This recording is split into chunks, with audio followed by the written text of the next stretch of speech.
ნახეთ დღეს რა გააკეთა სახალხო დამცველად წოდებულმა ლევან იოსელიანმა. ანუ 5 საათზე ჟურნალისტებმა მზიას კოლეგებმა და საზოგადოების ნაწილმა ჩაუნიშნეთ აქცია გენერალურ პროკურატურასთან. ზუსტად 5 საათზე, ანუ ჩვენს მიერ ამ აქციის დაანონსებიდან რამდენიმე საათის შემდეგ სახალხო დამცველმა ჩანიშნა ბრიფინგი თავის ოფისში.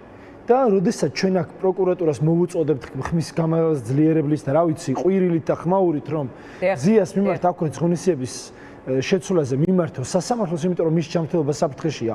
ამ დროს გამოდის ეს მავნებელი ყველაფერთან ერთად შტერიკაცი და ამბობს რომ ზია თავს ნორმალურად გრძნობს და არ განმარტავს რას ეყრდნობა მისი ეს განცხადება.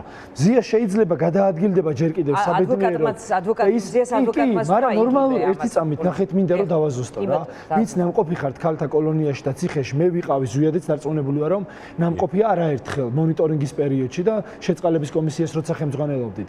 იქ საკმაოდ გრძელი გზის გამოვლა გიწევს რომ ადვოკატთან შეხვედრის ოთახამდე მოხვიდე საკნიდან და მზიას საკანიდან არის უკან, ბევრად უკან. თას უყურებს და არა წინ. შესაძლოა ის ახერხებს ამ დერეფნის თუ ეზოს გამოვლას რომ ადვოკატთან შესახვედრად მოვიდეს, მაგრამ მისი ფეხზე დგომა და კონტაქტური რომ არის, ეგ არ ნიშნავს რომ ის ჯანმრთელად არის და საფრთხე არ ემუქრება. ეს ანალიზები, რომელსაც სახალხო დამცველი დაეყნა რომ ვითომ ის ნორმალურად არის ჩატარებული 21 იანვარს, ანუ 6 დღით ადრე, დღეს 27 იანვარია. თვითონ ის შიმშილოს 6 დღე და ნახავს როგორ მდგომარეობაში იქნება.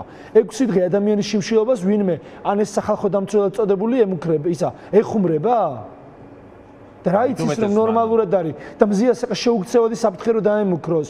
მე შენ გეტყვი ან ციხეში ან გარეთ ისეთი გამართული ჯანდაცვის სისტემა გვაქვს რომ ოპერატიულად აღმოუჩერენ კვალიფიციურ დახმარებას. ვერ აღმოუჩენენ და ამიტომაც ვღელავთ რომ ადამიანს რომელსაც ვიცით რომ აქვს რამდენიმე ქრონიკული პრობლემა, საკმაოდ მძიმე ხასიათის, შეიძლება ეს საკმაოდ მწვავე პრობლემაში გადაიზარდოს და ვერ ვუშველოთ ჩვენ მას.